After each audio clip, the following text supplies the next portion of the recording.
Hello my cookies, कैसे हैं आप सब। मैं हूं आपकी दोस्त रिया एंड वेलकम टू। तो आज से हम एंटर करने वाले हैं द सी वर्ल्ड में। सो बिना टाइम वेस्ट किए लेट्स गेट स्टार्टेड। तो हम एंटर कर चुके हैं अपने सी वर्ल्ड में। तो इससे पहले कि मैं अपना कोई कोड स्टार्ट करूं, मैं आपको बता देना चाहती हूं कि मैं ये कोड रन कर रही हूं एक ऑनलाइन सी कंपाइलर प्लेटफॉर्म से। अगर आप चाहें तो आप भी वो कोड रनिंग वेबसाइट यूज़ कर सकते हैं, नहीं तो आप टर्बो C++ या तो डेव C++ भी यूज़ कर सकते हैं। तो बिना किसी रुकावट किए चलो हम स्टार्ट करते हैं अपना पहला कोड।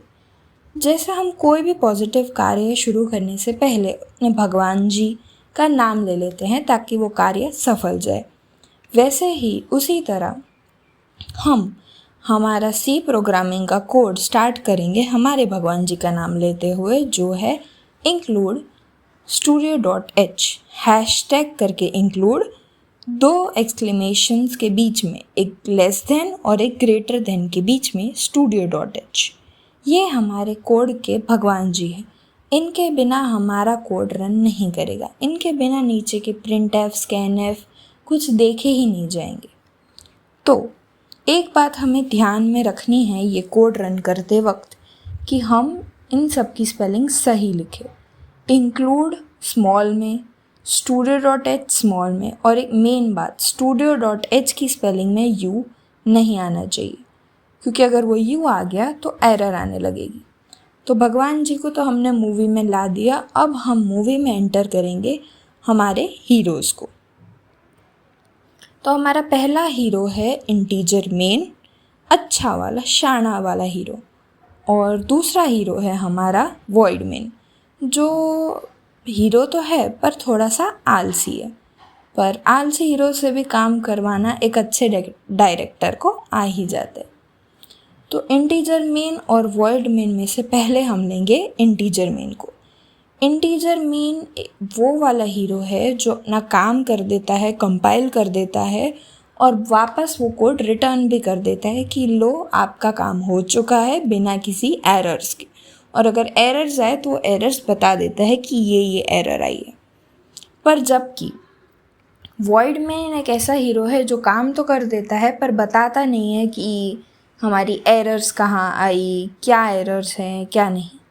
तो चलिए शुरू करते हैं हमारे पहले हीरो से, इंटीजर मेन।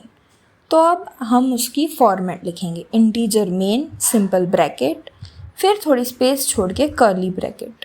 कर्ली ब्रैकेट के बीच की जो स्पेस होती है उसमें हम अपना कोड एग्जीक्यूट करते हैं। जो भी कोड जितने भी लाइन का हो वो कर्ली ब्रैकेट के बीच में आएगा।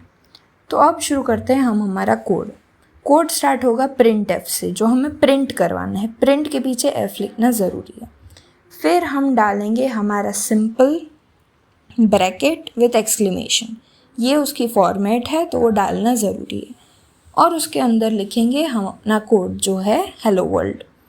एक बात याद रखना कि printf के अंदर आप जो भी लिखो वो जैसे चाहिए वैसे अक्षर वर्ड्स यूज़ करके लिख सकते हो। एक्सक्लेमेशन, डॉट, कॉमा, बड़े अक्षर, छोटे अक्षर। बट printf के बाहर का यानी जो मेन कोड होता है उसमें स्मॉल और बिग का मतलब अलग हो जाता है। तो ये बात ध्यान रखना कि हम हर एक में स्मॉल और बिग लेटर जैसे चाहिए वैसे यूज़ नहीं कर सकते। तो अब हमें हमारा printf को कंप्यूटर को बताना हो कि ये printf यहाँ पे ख़त्म हो चुका है, तो हम बताएंगे एक सेमी कॉलन डाल के।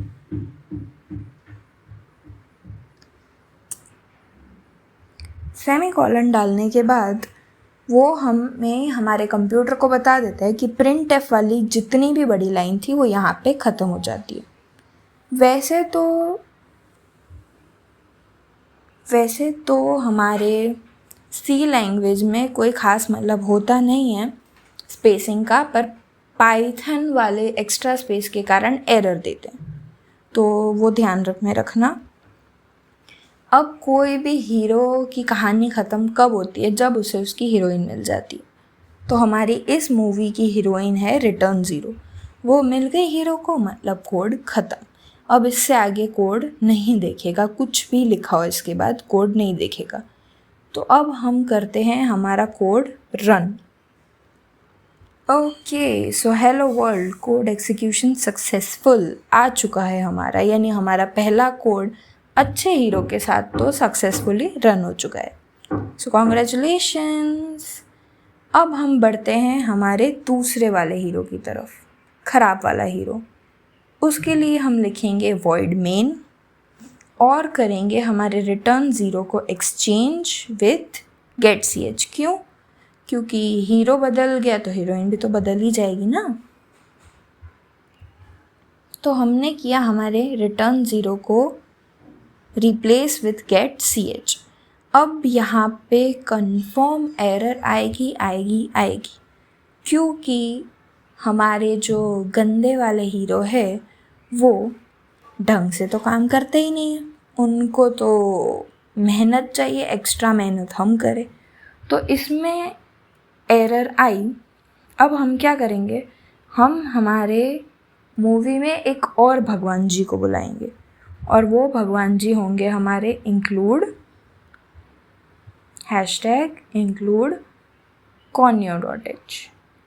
अब ये वाले कंपाइलर में तो एरर आएगी क्योंकि ये नया कंपाइलर है। बाकी अगर आप पुराना कंपाइलर यूज़ करते हो तो उसमें एरर नहीं आएगी, क्योंकि ये नए कंपाइलर में conyo.h वाला सेव नहीं होता है। तो इसमें तो भले एरर आएगी पर आप वाले में एरर नहीं आएगी, सो डोंट वरी। एंड इसी के साथ हमारा पहला लेक्चर समाप्त होता है।